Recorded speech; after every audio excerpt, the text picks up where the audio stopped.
कल मान्यवर जी के पुण्यतिथि पर जिस तरीके से बसपा के समर्थकों ने एकजुट होकर बहन जी की रैली को ऐतिहासिक बना दिया, इससे विपक्षी दलों के माथे पर पसीने आने शुरू हो चुके हैं।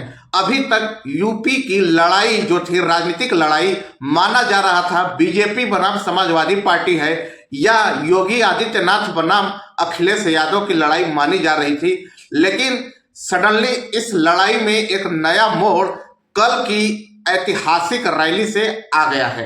अब राजनीतिक पंडितों का मानना है, जो गंभीर विश्लेषक हैं उनका मानना है कि बहुजन समाज पार्टी 2007 की तरह 2027 में भी करामात कर दे तो इसको अतिशयोक्ति मत समझिएगा। समाजवादी पार्टी जहां पीडीए और बहुजनों की हितैषी होने का दावा करती आई है, अखिलेश यादव उत्तर प्रदेश के जो पूर्व मुख्यमंत्री हैं, सांसद हैं और समाजवादी पार्टी के राष्ट्रीय अध्यक्ष हैं, देश के बड़े नेता हैं, वे पीडीए समाज के हितैषी या पीडीए समाज के हितों पर बात करने की हमेशा से कोशिश करते रहे हैं और वह बताते रहे हैं कि पीडीए का जो असली शुभचिंतक है या पीडीए का जो रक्षक है वह समाजवादी पार्टी है और अखिलेश यादव उनके कार्यकर्ता है। वहीं बहन मायावती जी ने अपनी रैली में अखिलेश यादव और समाजवादी पार्टी पर जिस तरीके से आरोपों का बम फोड़ा, इससे बहुजन समाज के साथ साथ सर्व समाज में बहुत बड़ा मैसेज गया है।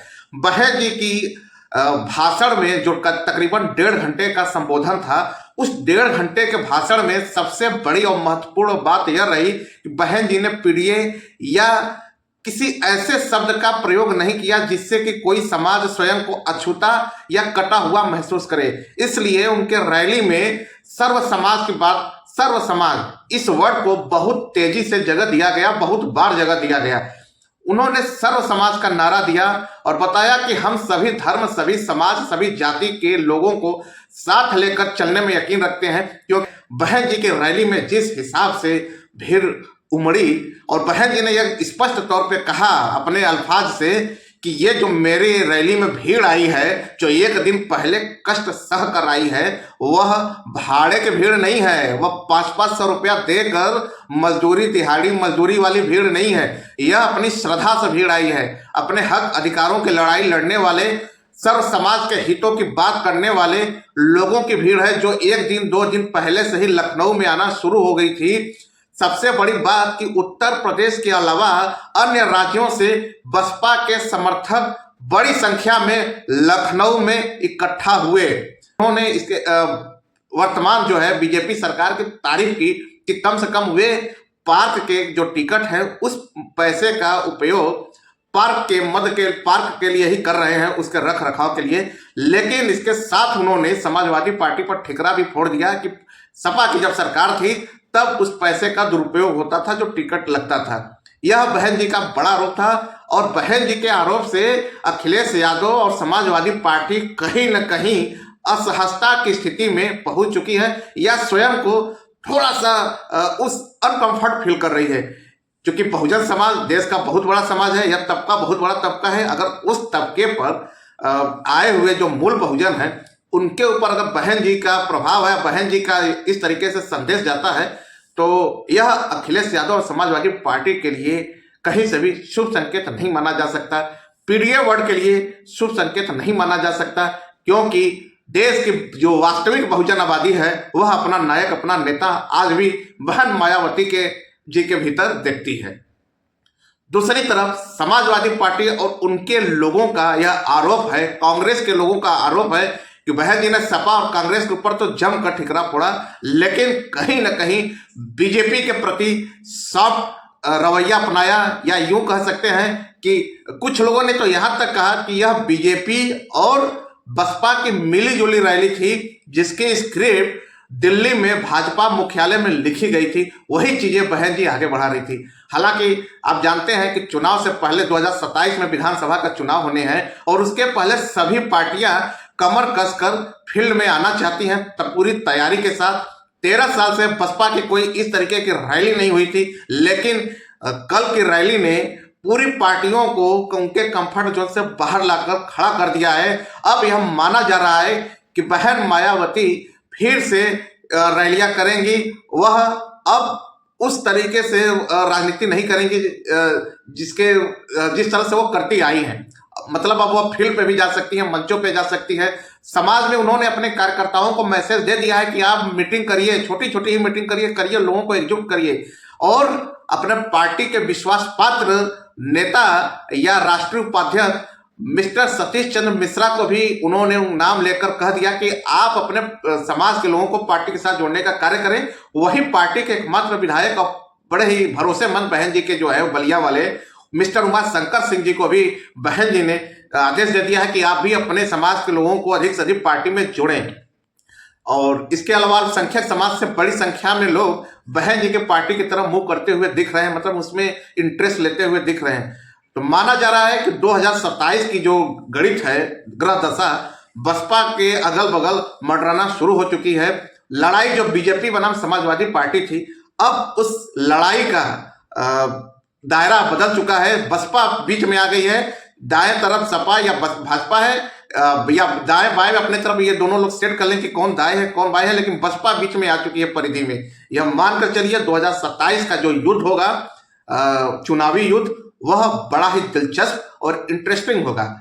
बसपा का मेन स्ट्रीम पॉलिटिक्स में पुनः उभरना यह शुभ संकेत माना जाना चाहिए इंडियन डेमोक्रेसी के हिसाब से, क्योंकि बसपा एक बहुत बड़ी पार्टी है। यह विचारधारा पे चलने वाली पार्टी है। इस पार्टी के जो मूल वोटर हैं वो काफिला की नीति में विश्वास नहीं रखते, इस तरीके के रिवाज में विश्वास नहीं रखते। वह तो झंडा लेकर बेचारे पैदल चलकर दूर दराज के इलाकों से भूखे पेट भी अपनी रैली को ऐतिहासिक बनाने के लिए कोई कसर बाकी नहीं रखते।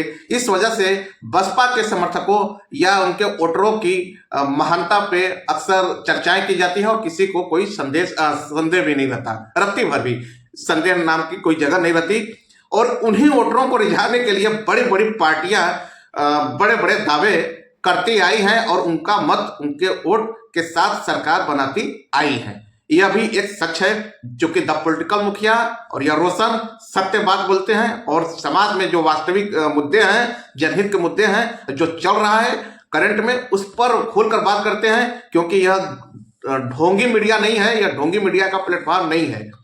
समर्थक कम है, हमारे सपोर्टर कम है, दर्शक कम है, या कह सकते हैं सब्सक्राइबर कम है, फिर भी इरादे बुलंद हैं। पत्रकारिता में हमारे कोई रत्ती भर भी संदेह नहीं कर सकता और यहाँ पर उस तरीके का कोई जगह भी नहीं है। अब आते हैं फिर से मूल मुद्दे पर। बहन जी अगर मजबूत होती है, बसपा अगर स्ट्रांग होती है, तो सबसे बड़ा नुकसान किसे होगा? तो एक धारा जो सियासी पंडितों का है वह मानता है कि इससे समाजवादी पार्टी को बहुत बड़ा नुकसान होगा, क्योंकि पीडीए से ही बसपा का जो कैडर है, जो उसके मेन वोटर हैं, वो उसी पर अखिलेश यादव जी की नजर रही है। पीडीए उसी को 85% या 90% आबादी की बात करती है। तो बसपा का मजबूत होने का मतलब सपा का कमजोर होना। दूसरी बात, अगर भाजपा यह सोच रही है कि बसपा मजबूत होगी तो सपा कमजोर होगी, तो ऐसी बात नहीं है। भाजपा भी कमजोर होगी, क्योंकि जहां बसपा मजबूत होगी तो भाजपा के भी जो कोर वोटर हैं, जो कि फिलहाल नाराज चल रहे हैं, वह भी सवर्णों की मैं बात कर रहा हूं, बसपा की तरफ मुंह कर सकते हैं। जिसकी लहर होती है उसी में सारे लोग बहना चाहते हैं। तो बसपा टिकट देने में भी किसी तरीके की कंजूसी नहीं करती है, वह दूसरी रणनीति पे काम करती है। इसको कोई नहीं जानता तो समझ ले।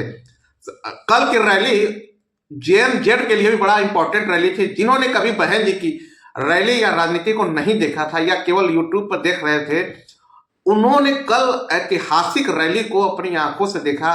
प्रत्यक्ष नहीं रहे होंगे तो मोबाइल के थ्रू, डिजिटल मीडिया के थ्रू, टीवी के थ्रू। हालांकि टीवी पर उतनी जगह तो नहीं मिली। लोगों का ऐसा आरोप है, मेरा नहीं। मैं टीवी देखता नहीं इसलिए मेरा कोई आरोप नहीं। मैं अखबार के भरोसे रहता हूं। तो बहन जी की राजनीति में पुनः स्थापित होना या कह सकते हैं पुनः सक्रिय होना, यह जनहित के लिए तो शुभ संकेत है। लेकिन सत्ता और विपक्ष में कब्जा किए हुए, कब्जा का मतलब वोट के मार्फत से लड़कर जमाए हुए लोगों के लिए सिरदर्द का कारण बन सकता है। एक और बड़ी घटना हुई बसपा की रैली में। बहन जी ने अपने भतीजे आकाश आनंद को बसपा का संरक्षक घोषित कर दिया है, राष्ट्रीय संरक्षक। तो यह मानकर चलिए आकाश आनंद कि राजनीति में फिर से एंट्री हो गई है और आकाश आनंद अपने स्पीच के लिए जाने जाते हैं। लोगों के बीच में उनकी पैठ कब कैसे बन जाएगी इसका कोई कहा नहीं जा सकता। दलित समाज में, बहुजन समाज में उनकी एक अच्छी खासी रिस्पेक्ट है, लोग उनकी कदर करते हैं। क्योंकि बहन जी के भतीजे हैं तो इसका भी उनको फायदा मिलता है। आकाश आनंद को बहन जी की वजह से बहुत फायदा मिलता है, इसमें भी कोई दुविधा नहीं होनी चाहिए। बहन जी ने संघर्ष करके अपनी मुकाम बनाई है, इसलिए बहन जी सर्व समाज में पूजनीय मानी जाती हैं, लोग उनका बड़ा सम्मान करते हैं। वोट चाहे वो किसी को दे, लेकिन बहन जी के शासन प्रणाली, उनके अनुशासन को, उनके कार्यकाल को कोई सवालों के दायरे में खड़ा नहीं कर सकता है, इतनी जरूरत किसी में नहीं है। भाजपा के जो कैबिनेट मंत्री हैं पार्टी के साथ गठबंधन करके एनडीए सरकार में, मिस्टर ओम प्रकाश राजभर, वह तो बहुत पहले से कह चुके हैं, कई बार कह चुके हैं कि बहन जी का जो शासन था, जो उनका शासनकाल था, वो सबसे अलग था, सबसे जुदा था। और उनके शासनकाल में अधिकारी जो थे हनुमान चालीसा पढ़ते थे, थर थर कांपते थे कि कब बहन जी का कोई आदेश आ जाएगा या कब बहन जी का कोई दौरा हो जाएगा।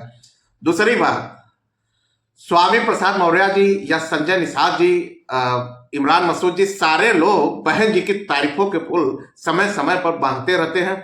और इन्हीं लोगों के विचारों से, इन्हीं लोगों के वक्तव्य से यह माना जाने लगा था कि बसपा फिर से मुख्य लड़ाई में एंट्री करने वाली है, और यही हुआ। हालांकि बसपा का कोई उस तरीके का आईटी सेल नाम का कोई प्लेटफॉर्म नहीं है, ऐसा लोगों का मानना है। बसपाई समर्थकों का भी यह मानना है कि हर पार्टी का तो आईटी सेल है, लेकिन बीएसपी का कोई आईटी सेल नहीं है। बीएसपी का अगर आईटी सेल रहता, जिस तरह से बाकी पार्टियों के नेता जमीन पे जाके रैलियां करते हैं, लोगों से मिलते हैं, मुद्दों पर घेरते हैं, अगर उस तरह से बहन जी और उनके लोगों ने 10-12 साल में सक्रियता दिखाई होती तो शायद आज यह मंजर नहीं होता। आज शायद सपा विपक्ष में नहीं होती और भाजपा सरकार में नहीं होती। यह मैं अपने तजुर्बे से कह रहा हूं। हो सकता है कि सपा सरकार में होती, बसपा विपक्ष में होती, हो सकता है भाजपा विपक्ष में होती, हो सकता है बसपा सरकार में होती, ये दोनों लोग विपक्ष में होते, तो मामला कुछ भी हो सकता था। बहन जी की सक्रियता से लोगों में सकारात्मक मैसेज जाता, और इन लोगों के जो भी वोट बैंक बढ़े हैं उसमें कमियां देखने को मिलती। बहन जी ने बीजेपी के प्रति सॉफ्ट कॉर्नर नहीं दिखाया, क्योंकि जो लोग आरोप लगा रहे हैं पूरी क्लिप नहीं डाल रहे हैं। मैंने तो उनका तकरीबन 1.5 घंटे का भाषण रात को 1 बजे से 2 बार सुना। मुझे पता है कि बहन जी ने भाजपा को किस तरह से निशाने पर रखा। उन्होंने भाजपा सरकार की, जो केंद्र की भाजपा सरकार है, उस पर खुलकर आरोप लगाया। कांग्रेस पे तो लगाया ही, भाजपा पे खुलकर आरोप लगाया कि ये लोग अपने पावर का, सत्ता का दुरुपयोग करके मुझे, मेरे परिवार वालों को, मेरे रिश्तेदारों, नातेदारों को परेशान करने की कोशिश कर रहे थे, किसी चीज में शायद फंसाने की कोशिश कर रहे थे। हालांकि वह इस षड्यंत्र से पार पाने में सफल रही, यानी विजय उन्हीं की हुई। लेकिन भाजपा ने उनको परेशान करने की कोई कसर बाकी नहीं रखी, क्योंकि अब बहन जी का आरोप है, मेरा आरोप नहीं है। आप उनके स्पीच में सुनेंगे तो उसमें मिल जाएगा आपको। बहन जी ने केंद्र की भाजपा सरकार पर जमकर हमला बोला है। बहन जी ने उत्तर प्रदेश सरकार पर भी हमला बोला है कि आपके सरकार में प्रशासन बढ़िया से अब देखे जाए तो उस लेवल पर काम नहीं कर पा रही है।